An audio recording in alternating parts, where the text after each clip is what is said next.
Welcome. My name is Amy Marie Han. I'm the creator of Master the Mundane, and I have a very special guest today. I am joined by Tracy Otsuka. If you do not know Tracy, you are missing out. She is an author, she is an attorney, she is a mother, she is a podcast host. She is like so many of you. She was diagnosed with ADHD as an adult after her son went through the process.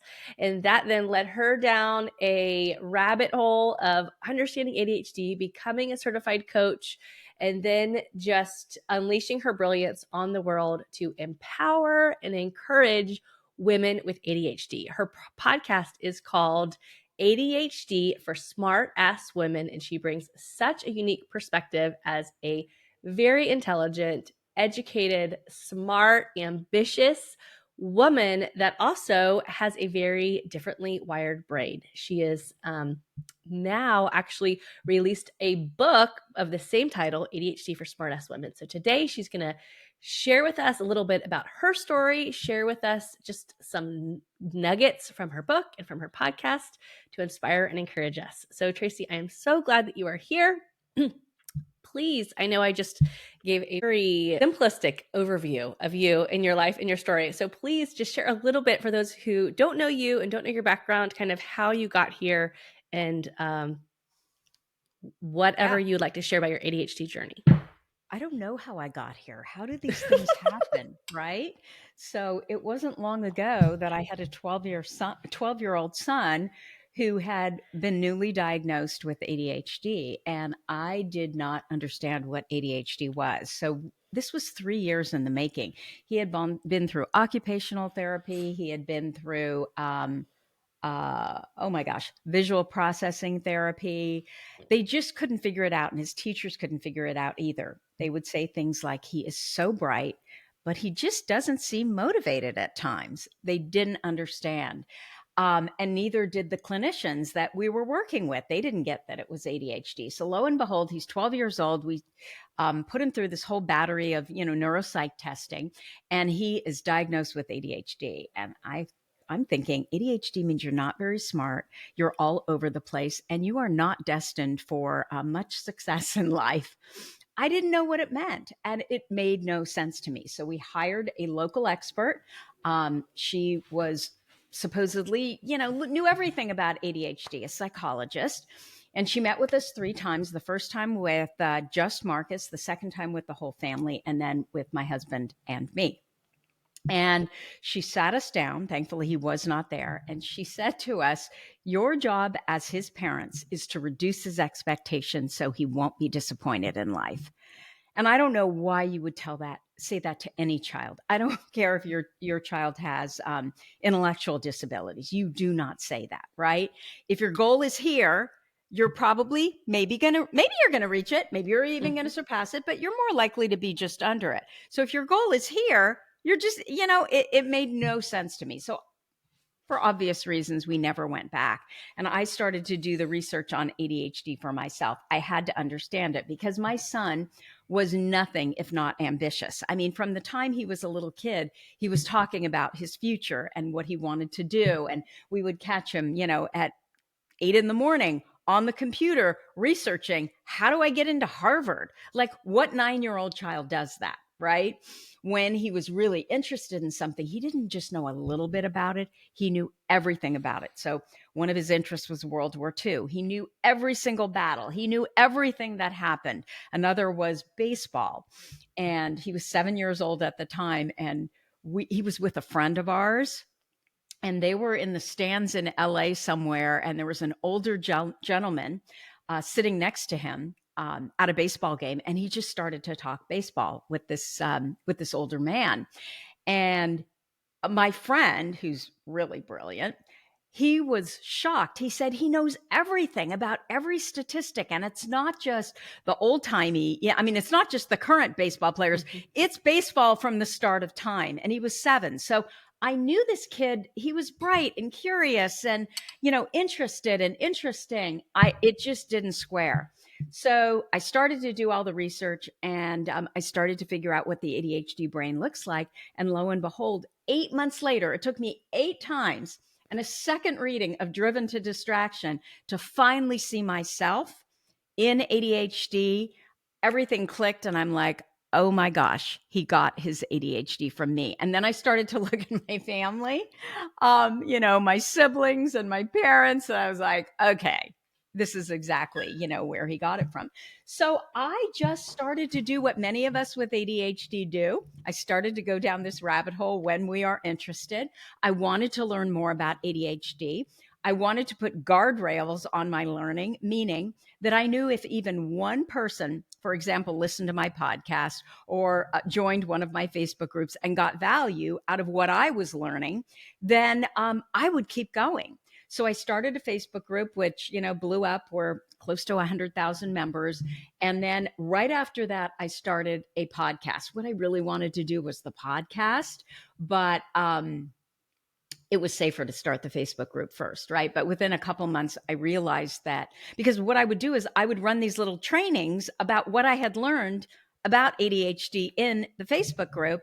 So I did the same thing with the podcast. And then, I don't know, it went for a couple of years, and then COVID came, and then everything blew up. And I learned so much about myself. I mean, I think the best self-development you can do, bar none, is do a podcast. And then the second best thing is probably to write a book. Or maybe they're inversed. I'm not really sure. But both of those things, they just really force you, if it's something you're interested, to just take everything to the next level. Because whereas I may disappoint myself, I will never disappoint someone else. So if someone is relying on anything that I'm doing, I know that I'll keep doing it if it helps people, because we all tend to be mission driven. And so if I'm in an area of interest, then my mission is to, help anybody else who's in that area as well, ratchet up their knowledge. And, I've always been about self-development. That's just been my thing since I was a little kid. Well, and I think I found that too in what I, in my community and in content creation, and because having that accountability of knowing like, okay, they're expecting me, I have to, I've said, especially in the beginning, at a certain point, I'm sure you have advertisers and other people that are, you're beholden to even more people, but if people are expecting you, then you need to show up, which then also helps every area of your life, because it helps you be more consistent and more structured, I imagine. So how long ago is that you started the podcast? 2019. 2019. January of 2019. Okay. So it really hasn't been that long, and it feels even shorter. I sometimes I think back 2019, what is that, 5 years now? It doesn't feel like 5 years. Again, we generally have no sense of time, right? So it just happened yesterday. Yeah. And your son, just because I think that is an important part, most of my watchers, followers are kind of 30s and 40s moms of, kind of toddlers to tweens and teens. Yeah. And so you have two kids, is that right? I do. You have two. And so you're older. So only Marcus is diagnosed. Is that correct? No.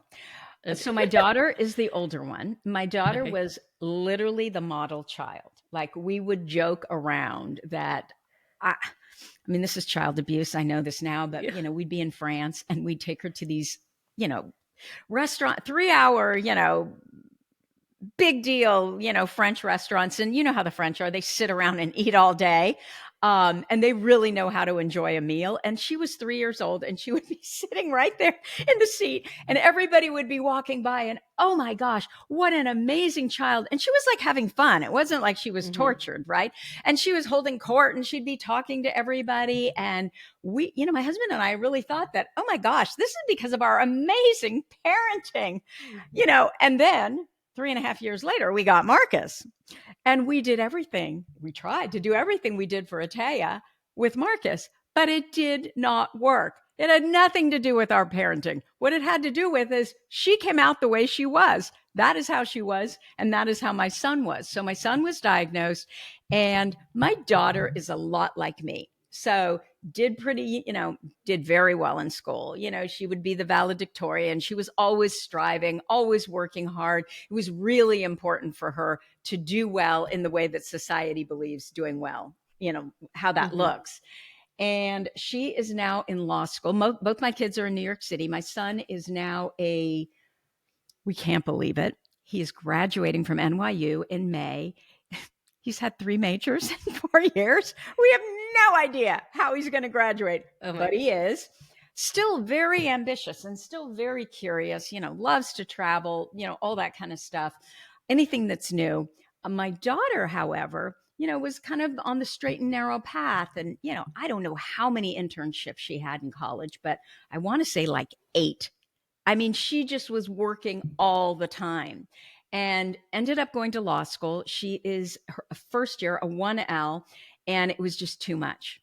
And she finally, because I would watch her, and with Mm-hmm. with Taya, she's hyperactive, but a lot of it is in her head. And I would see how she would process things that happened in her life, and she'd get really upset.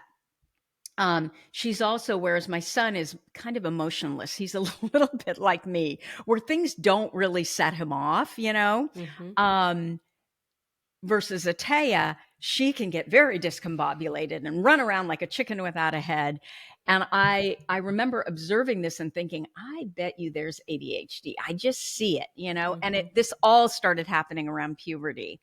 And so she finally, was complaining about, I don't understand why I study so much and I'm here with my peers. They can read so fast, they understand it all. And I'm still like on the first chapter, trying to like diagram and make sure that, I understand what I need to understand. And she finally said, okay, mom, I'm just going to go get diagnosed. And she was diagnosed, and she actually, has pretty substantial ADHD. So it's my whole family, My husband does not.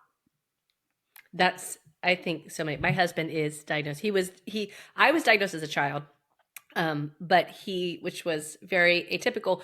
But I think I was more like, Atea, or probably more like you. I think I'm not convinced that I wouldn't have done well in school if I hadn't been diagnosed, because I was motivated by it, and I Yes. like, I liked getting those gold stars. But Yeah. uh, that we're also different. So I think that one thing that I love is that and one of the things that I tell women all the time is, I'm a firm believer that the best thing that we can do to help our neurodivergent kids, is really understanding our own ADHD, because I found for myself, Absolutely. it's grown the most compassion, and it helped not only do our kids not want to be told what to do, but us Right. modeling it, them, learning strategies, and us, my kids seeing me with my checklists and seeing me with my alarms, and seeing, my son, I don't have to say, set an alarm for this. He'll see me, he learns these Yes. things, and he then does them himself without being told. Anyways, so I love that has been your mission, and then I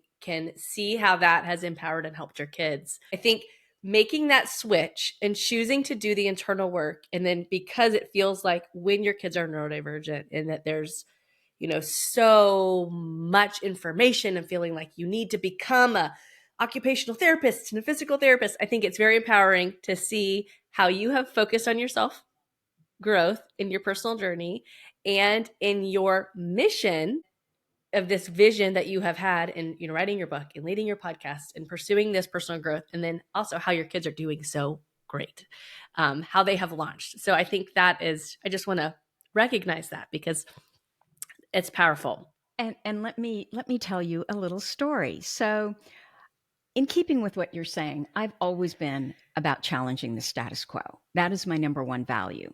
So, whereas my kids, certainly in elementary school, for the most part, went to Catholic school, um, there's not a whole lot of challenging the status quo. However, I do believe that the Catholic school system is really good for a lot of kids with ADHD because of all the structure. Mm-hmm. Um, and, they set expectations. And if you don't meet those expectations, you kind of know what the consequences are. And when my son was younger, we just assumed that, oh, well, this is the wrong school for him. He's creative. He's always asking why. He needs to be in a school that's just like a country day school, right? Where Mm-hmm. he can just explore. And the truth of the matter is, he got himself a leadership scholarship. to one of those schools for fifth and sixth grade.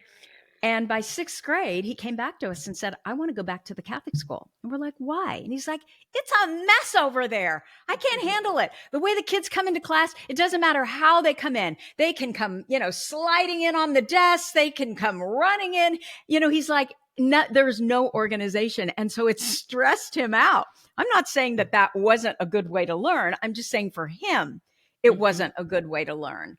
So, okay, where was I going? You had asked me, okay, so challenging the status quo is always my thing. And so even though we were in this Catholic school with a lot of parents who do not challenge the status quo, oh my gosh, if their children got a detention for, I don't know, throwing food or, any little thing, or didn't get the best grades, they were up in arms, just it was like it was a reflection of them. And that's exactly how they felt, right? It made them look bad. And that's what they were upset about.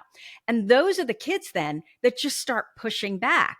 Whereas my theory has always been, okay, you need to be more of who you are. Let's figure out who that is, together. And if something happens and maybe, your judgment wasn't so good and you do something that, you shouldn't do because we all need to get along in society. I'm not going to shame them for that. What we're going to do is talk about it. So my son decided that after going to pretty much very small schools, private schools, I mean, we're privileged. I mean, my kids could do that, right? Or we could afford to do that. So what ultimately ended up happening was he wanted to go to this big public high school. So whereas class sizes were normally 30, 40 kids, there were 2,500 kids in that school. And he was a drummer.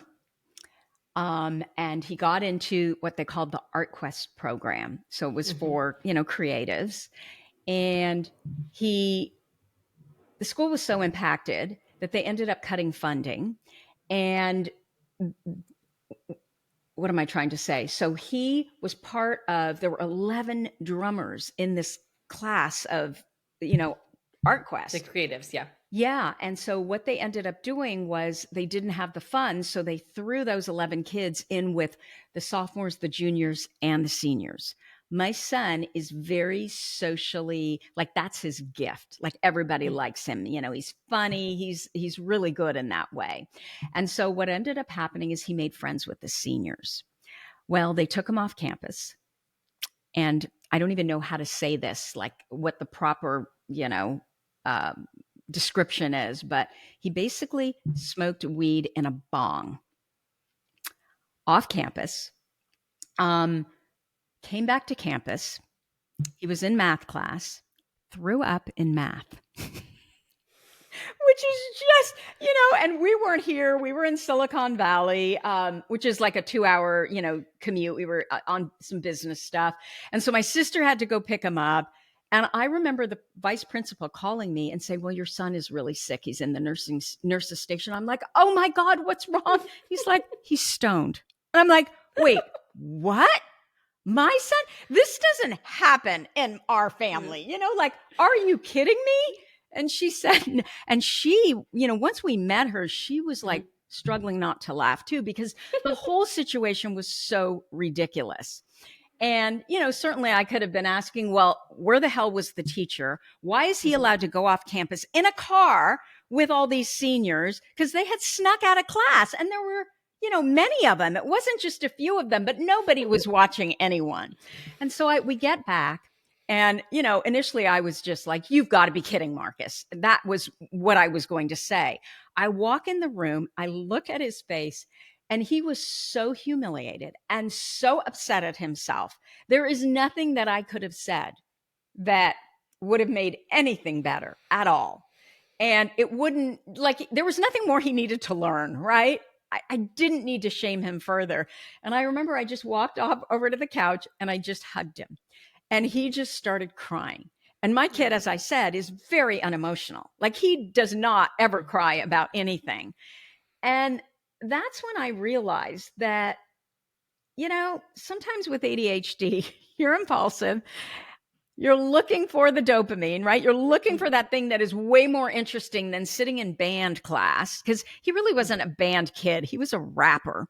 And ultimately, he got himself into NYU as a rapper. He didn't get himself in Yeah. because of his grades or his test scores. He was a social justice rapper, but he was a rapper.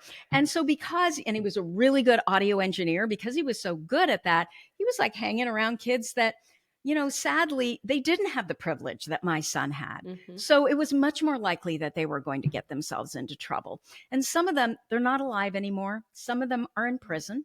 But it was those two pathways were so different just because of, having two parents in a household, having, more income, having, parents who also had privilege because their parents, put them through college, like all of that stuff, like it all connects.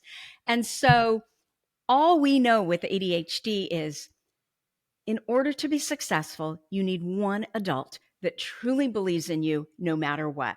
And what I knew about my son is, I knew how curious he was. I knew how bright he was. I knew how bored he was in the school system. I mean, school is all a social construct, right? Who decided that this is how we educate kids? This is how kids actually learn? They're not learning. Mm-hmm. What they're learning how to do is to follow along and, stay on the good and narrow and follow the rules. And for a lot of kids with ADHD, they just want so much more than that. And because of that, they can be annoying because they don't, follow the rules, and they're always asking why. But I just want parents to know that, if you've got a kid like that, you've got a really bright kid who, as long as they don't end up, struggling with all kinds of trauma because, they're being beat up in the school system, and then they're coming home and you're beating them up at home, they're going to be okay, because they're going to get the confidence that they need to get out there and learn how to lead and learn how to stand out. Because my premise is, people with ADHD, we are not meant to fit in. We don't fit in. We are meant to lead in an area that we're really interested and passionate about. And we know that we're also mission driven. So, if there's even, an inkling of interest in something that your child, they're like, I mean, that's what we did consistently. Oh, you're interested in Taekwondo. Okay, let's try that. I had parents who, tiger mom and a tiger dad. My mom was German and my dad's Japanese American. And so we were the kind of family where all of us played musical instruments, and pretty much it was all classical and pretty much strings. I tried the piano. I hated it so much that they let me do the cello, which I'm not sure I loved any. Now I love it, but it just wasn't my thing, right? But in our family, if you started something, even if your parents were the ones that chose it, you stuck with it the whole way through. Now, if my parents had given me voice lessons, oh my God, I would have loved that. But I didn't know enough to ask, so and that's kind of how parents raised kids in those days too. So we didn't do that. We would make them stay long enough that they really, really could decide and they really hated it. Then we would be like, okay, what do you want to try next? And, my son, he took the drums, and we were this is the biggest waste of time. Oh my God. The drum guy came here and all they did was chat. And every once in a while we'd hear something, but we didn't know who it was. And something happened, and he ended up there was a group of girls that were doing some sort of capstone for high school, and they needed a drummer. I didn't even think he could play the drums. And I remember they were going to do like a performance, or they were going to, a gig. And I remember we showed up for a rehearsal and we're walking in, and I'm like, God, that guy's really good. It was drumming. Who is that? That must be the instructor. And we walk in, and it was like to AC/DC, Bad in Black. And we walk in, and I'm just like, my mouth dropped open, and I'm like, that was my son. Like, he never really practiced. We didn't even know he could play, and he was so good. But it was because he was interested, right?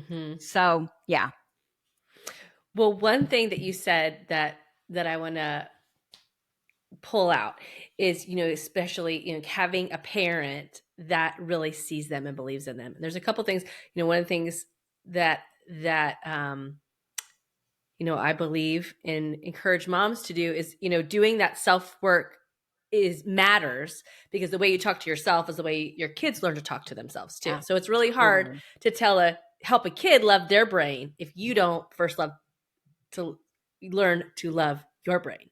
So being able to like see your gifts and understand the good parts of your ADHD brain are essential to help them do the same, which is something we all want to do. And I think a lot of us just want to do that part, just want to help them without first learning to Yeah. like do the me process. And so what was that journey like for you in terms of, you say you came from a very, this is success family dynamic of, sounds like, get all the gold stars, do this and this, and you're gonna, be successful and prosper. So it sounds like you were very successful before, at least in terms of, you know monetary, you'd had the career Traditionally. success. Yeah. Traditional, yeah. So what was kind of the shift for you in kind of unlocking, the authentic Tracy that in this process?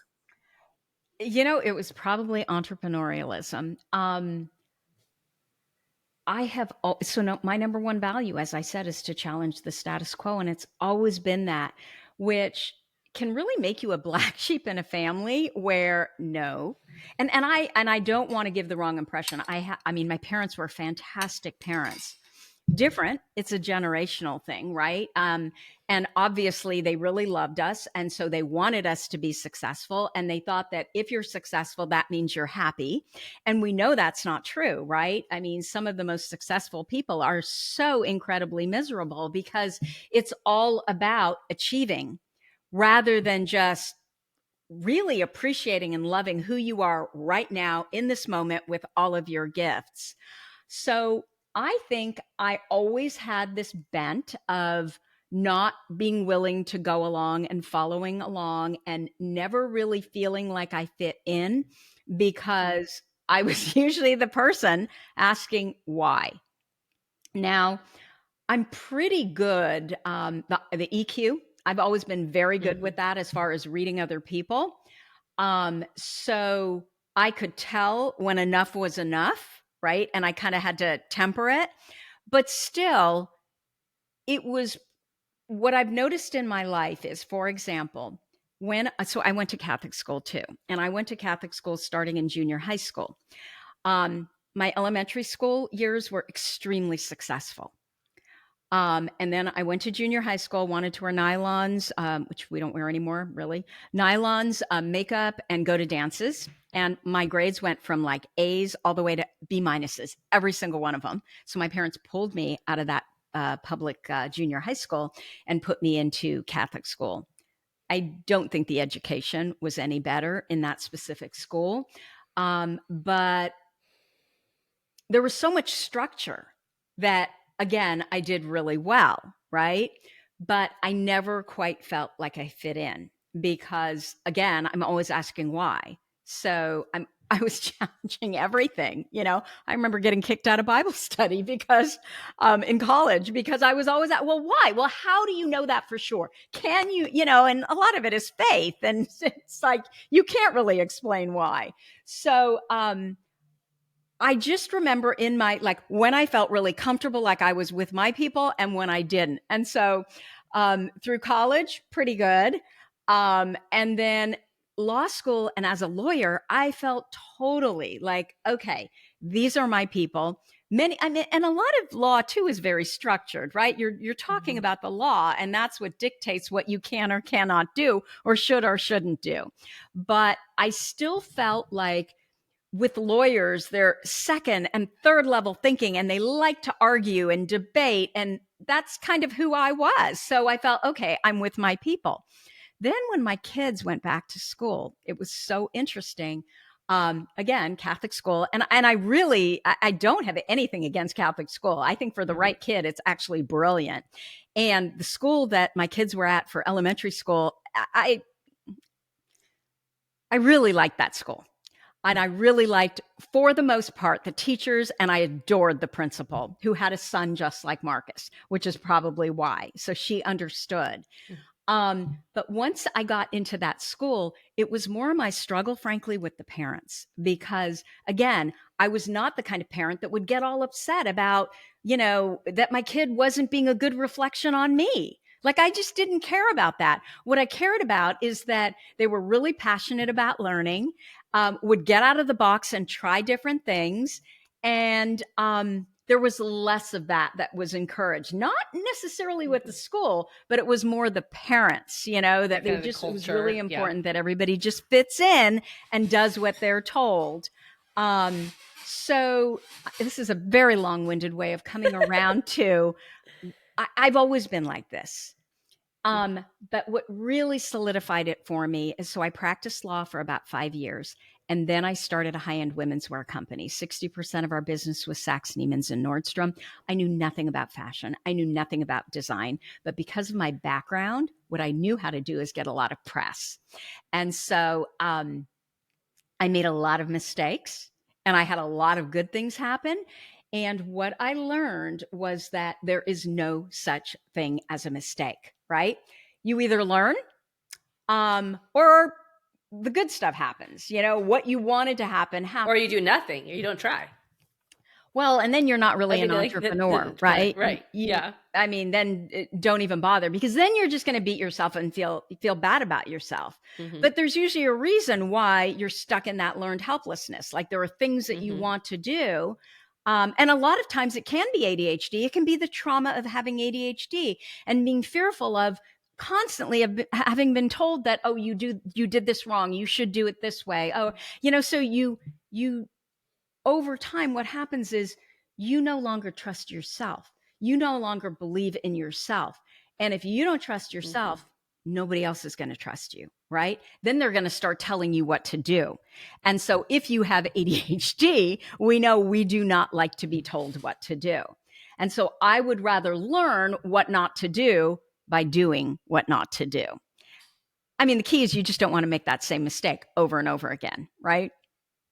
So I really feel like, because my primary value, my number one value, was to challenge the status quo.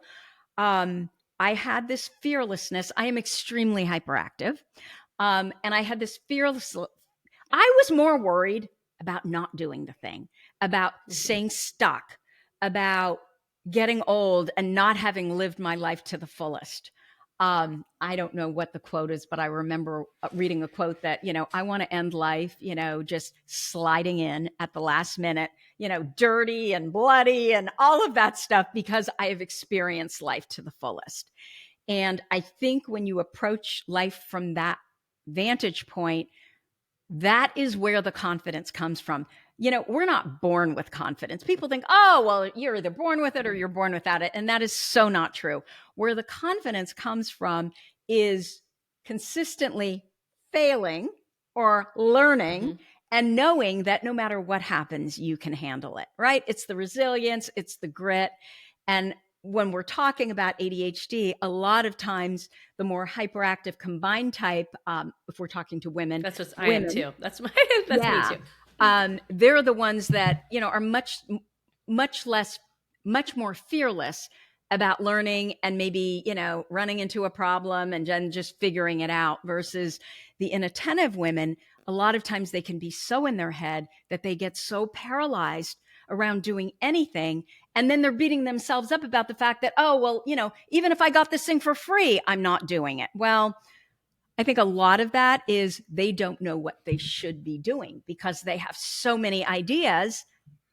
It's not that we have a deficit of attention. We have a surplus of attention. And so you're trying all these ideas and then getting distracted by the next ideas. And then you're trying those. Well, and if you don't even, it comes back to the self-trust too. Because I think it's like we have all these ideas, but if you don't have the self-trust, it makes it hard to even take any action because you don't trust your ideas. But I think it's even more than self-trust. I think it's about self-knowledge, right? You have to know, who are you? What's important to you? What are your strengths? What are your talents and skills what are talents that you built skills around that are now your superpowers? What are your passions? And which one of those passions should you attach a purpose to? So once you're kind of in the sweet spot of all of Mm-hmm. that, then it becomes very clear what you need to do next. And I mean, this is what I do in my Your ADHD Brain is A-OK program. But what I always tell women is, they're so fearful about, oh my God, well, I don't want to do the program because then I'm going to know about myself and then I'm going to actually have to do the things. And I'm too scared to do the things. So I'd rather sit here and just spin and pretend I don't know what what I'm not supposed to do. And what I always say is, no, no, no. All you need to do is do the program. You don't need to do anything after that. Because you know what happens? It's like the frog who's sitting in the, cold water and then you turn it up. And this is actually not true, but it's a myth. Um, all of a sudden the water, gets hotter and hotter and they don't jump out because they don't even know that the water's hotter. Well, the exact same thing happens. Once you learn about who you are exactly and what's truly important to you, you're going to start seeing it everywhere. And so slowly, without even knowing it, you're going to start to make changes in your life that actually serve you. What ADHD women do a lot, we're people pleasers.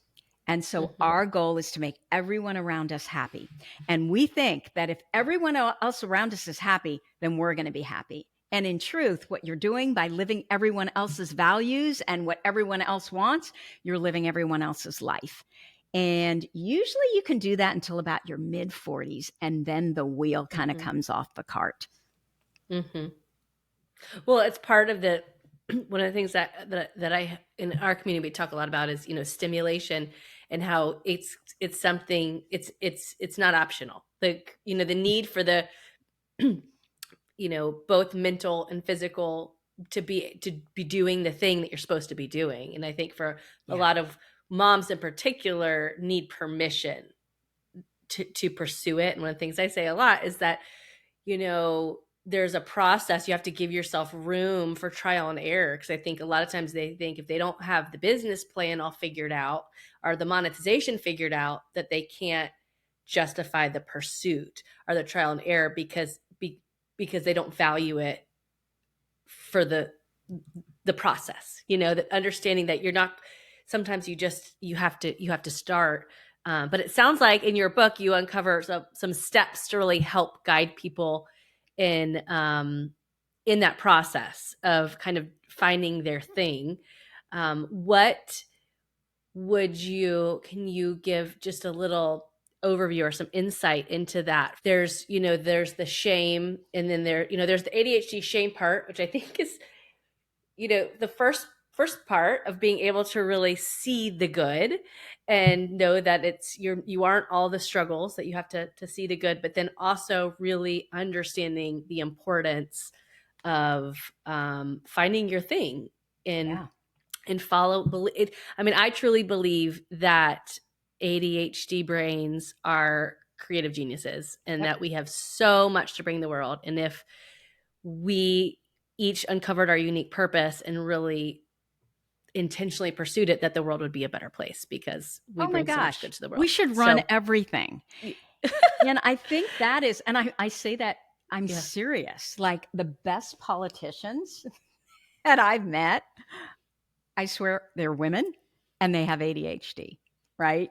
Because they don't care about challenging the status quo. They don't care about breaking what isn't working. And we are so mission driven. So it's not enough. I mean, it can be like what I always say is, you know what? If you want to just go do passions, in your 20s and 30s, that's fine.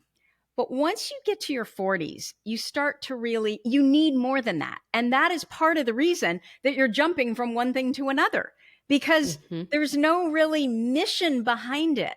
So we all need to be connected to mission. And mission doesn't have to be, oh, I'm going to, save this specific category of person.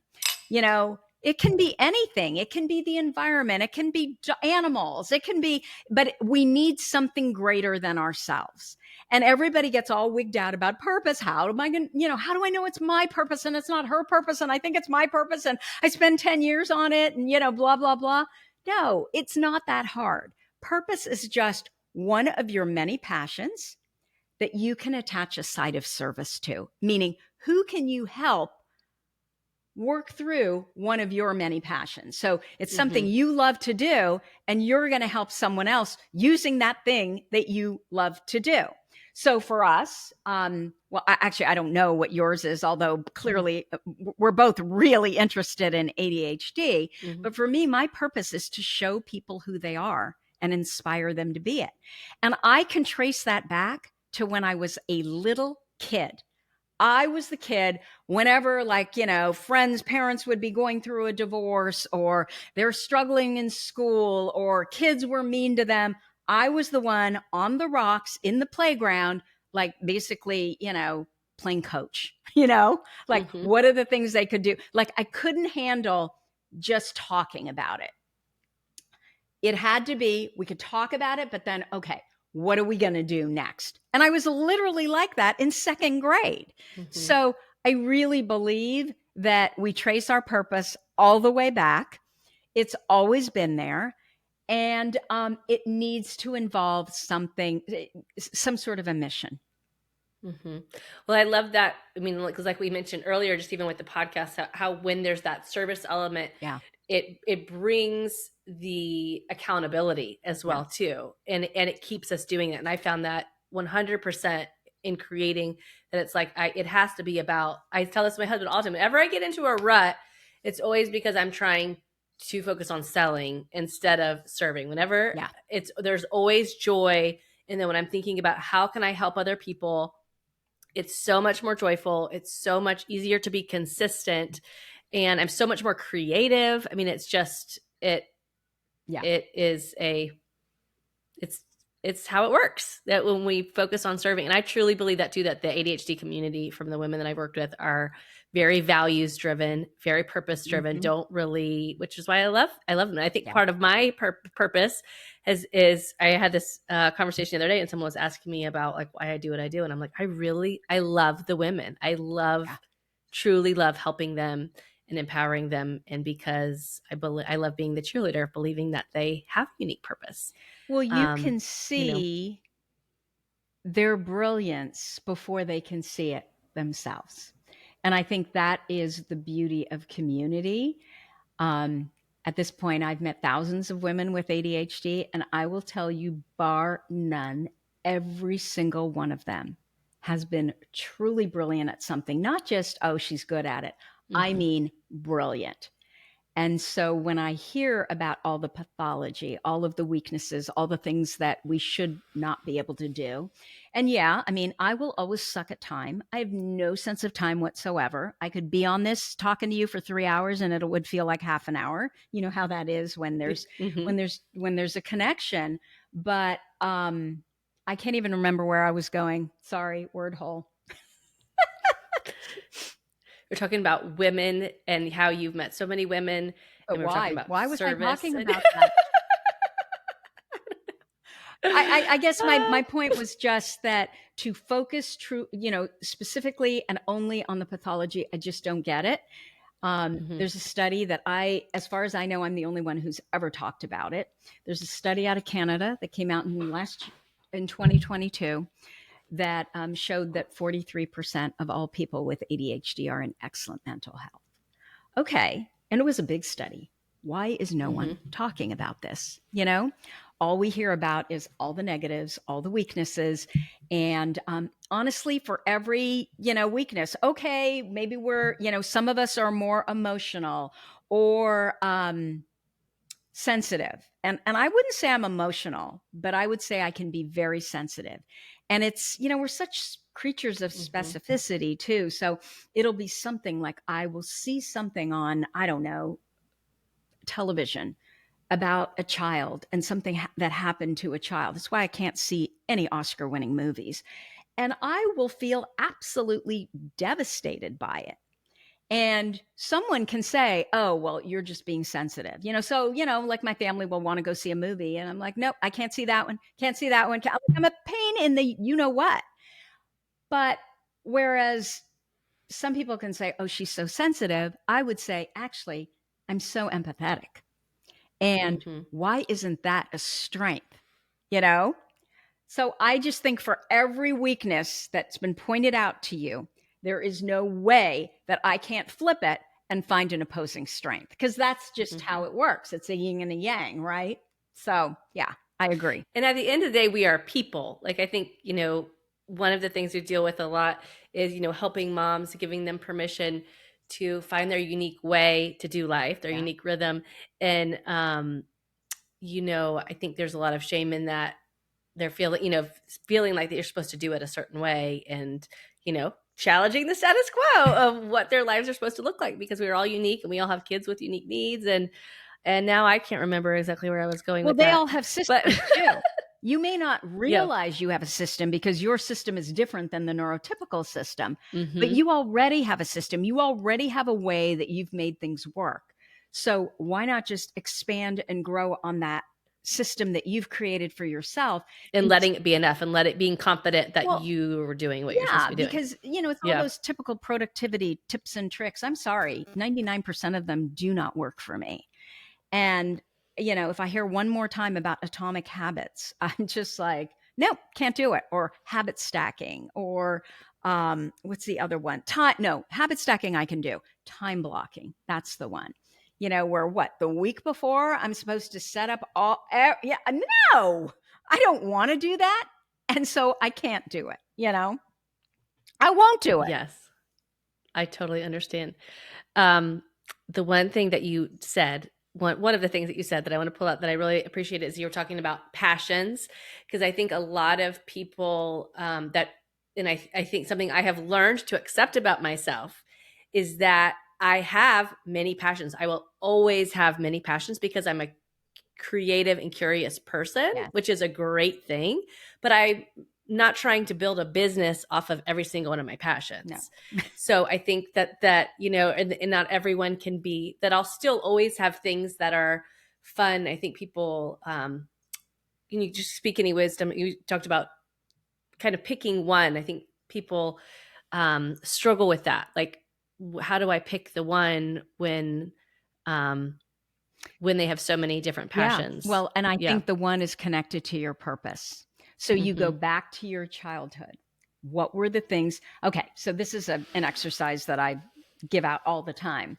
I want you to go through your childhood and start to do an inventory of the times in your life that you felt connected, on fire, lit up, and like everything was right in that particular moment. Okay. So you're going to make a list of that and you're going to go Mm-hmm. through. And what I normally do is we separate it in like periods of life. So your teenage years, your high school years, your early 20s, or your 20s, before kids, and then after kids, and just separate it all out like that, all the times. And you don't even have to be doing anything that's like, oh, I won this award, or you could literally have been on a playground and the sun was setting and you're sitting there with your child and you're talking to a friend, like whatever it is, where we just have these moments where it couldn't get more perfect. And then what I want you to do is, so you've gotten them all, you have them all written down, then you want to circle what they all have in common. And usually you can form a thread from that and know what you need in your life to really feel fulfilled, connected, and as if you're living the life you should be living. And Mm-hmm. so then you've got that part. And then the task is, okay, how do you attach a side of service to it? How do you create a purpose around it? And typically our best purposes give meaning to our past. So it's not a surprise that you and I are here and we are talking about ADHD, right? We probably, I don't know your past, but I'm Mm-hmm. assuming you were diagnosed with ADHD and then you had a child who also has Mm-hmm. ADHD. And so it was like navigating that and you struggled with it. So Mm-hmm. we only need to be a little bit ahead of who it is that we're Mm-hmm. leading, right?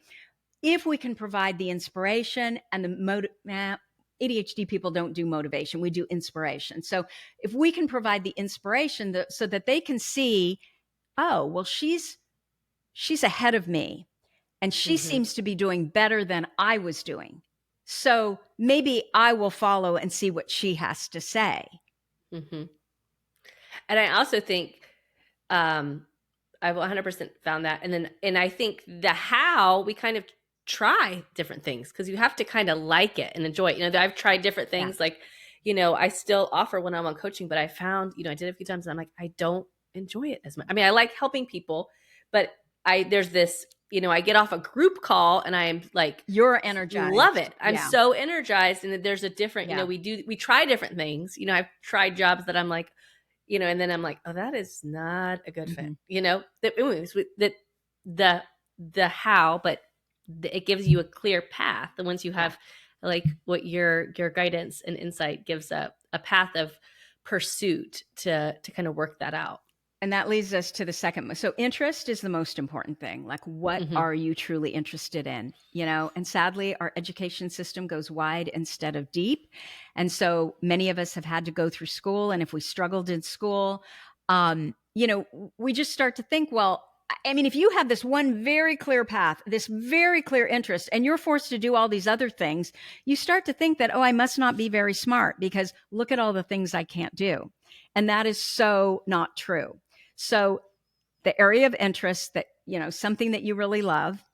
The second one is a positive emotion. It's what you were saying just now. When we feel well, we do well. So when you are in positive emotion, and that's exactly, when we were talking about doing that strategy of trying to figure out, okay, what should I do next? Which of the many things should I choose? During those times where you were lit up and everything was right with the world, you were in positive emotion. You are the only one who has control of that rudder inside yourself and can basically say, oh, when I was doing this, I felt really good. And that feeling really good, that being in positive emotion, that is an indicator of what you should do more of. When you feel the negative emotion, when you don't feel good, when you're beating yourself up, that is an indicator of doing less of what creates that negative emotion. You've got that rudder, you need to follow it. And that doesn't just mean in what you're doing, it also means in your environment. Who are you Mm-hmm. around? Whether we're Mm-hmm. talking career, whether we're talking friendships, whether we're talking your intimate relationships. And a lot of women discover before they have ADHD, they're willing to put up with a lot more. And it's just all negative emotion. And then they're finally diagnosed. They understand themselves. They understand how their brain works. They understand how bright they really are.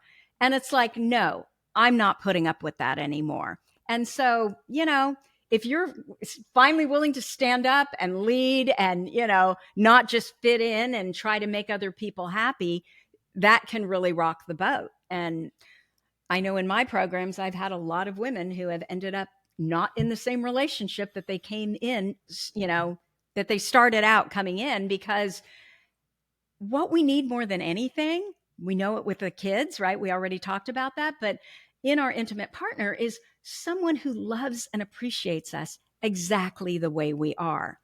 And once we get that ADHD diagnosis, oftentimes there will be this relief that, oh my gosh, she wasn't just doing this to irritate me. This is just Mm-hmm. a different brain. And so there's an understanding. But sometimes we're in a relationship where your partner will not be willing to acknowledge that it's ADHD and continually wants to shame you about, no, it's a character flaw, it's a moral failing. And you can see Mm-hmm. over time how, number one, that's not healthy to be around that. And ultimately, we can't do anything about them. We can only do something about ourselves, right? And change what is in our environment to start feeling more positive emotion. And that is when the sky's the limit. Mm-hmm.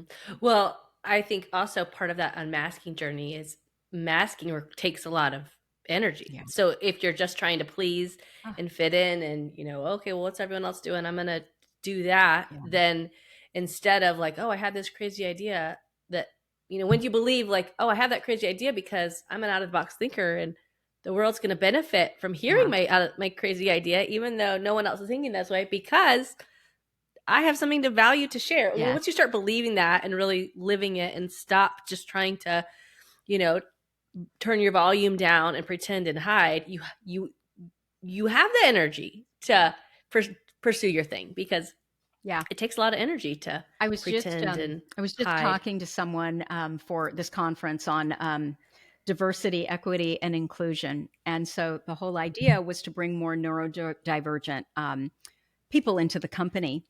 And what he told me was that they had an employee that was really good at seeing patterns. He was neurodivergent. Mm-hmm. And I don't know exactly what he caught, but whatever he caught saved the company $40 million over time, just by making that one change that he could see would work and neurotypical employees didn't see it. So, I mean, I think it's, our kinds of brains are needed everywhere. Of course, that means that there has to be a lot of change around what's Mm-hmm. happening in corporations currently, but also the shame, right? Around this particular group, it was lawyers. Um, Mm-hmm. and he was saying he couldn't find any lawyer to appear on a panel that could talk about being neurodivergent in law, because people were just, oh my gosh, if anybody finds out that I have ADHD, I'm never going to be hired again. Right. Mm-hmm. And it feels like that. I would say the culture is really, Yeah. of just the hours and Yeah. the expectations Mm-hmm. of like what it looks like. But okay, so you have the second. Was there another part of the process that you wanted to touch base on? So I'm Um, not even sure. we've Not even sure covered so if much. I, you know, We've covered if so I gave much. you the process. Yeah. I think we need to focus on our strengths. So there's a Yeah. fantastic quiz that's free called, and you Okay. may have talked about it with your audience already, but it's called the VIA Character Strengths Survey. And what I hear a lot is, okay, values. Now I know exactly who I am. I know what I value, but I'm not living those values. And so I kind of feel like I'm a fraud. How do I Mm-hmm. get from what I know now are my values to actually living them? Well, the bridge that I always use is the VIA character strengths. And so there are 24 character strengths. They are exactly who you are in the world right now, how you move in the world. I'll tell you what mine are. I have them on my little intelligence report here. Mine are number 1, creativity, number 2, humor, 3, zest, social intelligence, and hope. So the way you use this is, I know that in order for me to really have any kind of relationship with anyone, to be happy in what I'm doing, I need humor. And this was one of the problems at my kids' Catholic school. It was the humorlessness. Like everything was so serious. It's like, do you people ever laugh at yourself? Like, are you ever just like inappropriate? You know? And then I would be, and I'm sure, like I always felt like I was respected, but it was like, oh my God, she's intense, you know? Of course, Yeah. when they needed anything, I was the one that would come in Yeah. and, do the teacher luncheons and, anything that required really good Fun. aesthetics. But Yeah. the way I use that is, for example, if I am having to work on a team to put together some sort of a presentation, and I realize I am really struggling. I hate being on Zoom anyway, but I really struggle because I just don't like Zoom meetings, right? They take Mm-hmm. forever. It's like, let's get to the point. What do I need to do? And let's move on. And I don't like being scheduled, certainly not highly scheduled. And so, the way I would use it is I would look and see if I am struggling so much, what is going on? I'll pull out my VIA character strengths, and usually, because I can handle everything else, it is that the people, other people that are putting the conference on, they have no sense of humor. Like it's not fun if people can't laugh at themselves, if they can't kind of laugh at each other in a playful way. For me, it becomes work and drudgery and no fun. And so what Mm-hmm. I know is the way that I move through life is with humor. When my son got, suspended from school. I mean, it was like, I literally looked at him. I said, Marcus, one day we are all going to laugh about this, because I knew that that's exactly what would happen. Right. And it's become, I talk about the story all the time. It's like a great teaching story. It doesn't matter what you're going through at some point in time. as long as you're not continually making that same mistake over and over again, it is going to be something that you joke about. It just is. So that is how you would use your signature character strengths. You would make sure that whatever environment you're in, you're able to practice those signature character strengths because they're as natural to you as breathing. And so if Mm-hmm. I can't provide hope to someone, if I'm in an environment where it's just all about pathology, it's all about negativity, all about weaknesses, I just can't even be there. Right. And so Mm-hmm. I know that Mm-hmm. about myself. And so if I am struggling, I will look and see, okay, where can I integrate humor? Where can I integrate creativity? Where can I integrate zest and hope and social intelligence?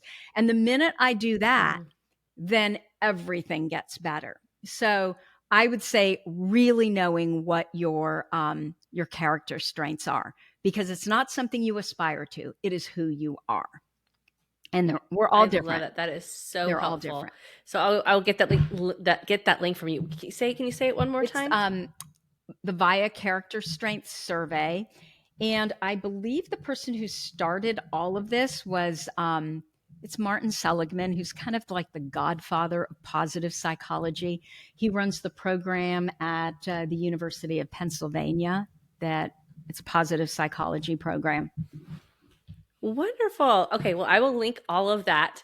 And for those who are inside Master the Mundane, we are going to be hosting our book club. I host a book club every month within our community, but even if you aren't inside the community, you can read along with us. So we are going to be reading Tracy's book during the month of April. Oh. So I can't wait to dig in and see what I glean. I'll have the link to the book as well as to following Tracy on social media, her podcast, her courses, all of the great intel and info and resources that she has created.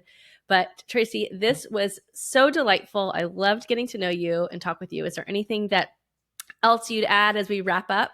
If you are struggling with your ADHD brain, if you don't understand it, if you're not sure what to do next, I am going to be running for the first time in almost 2 years my 3 days to fall in love with your ADHD program. It's a master series. It's entirely free, and it starts on April 15th.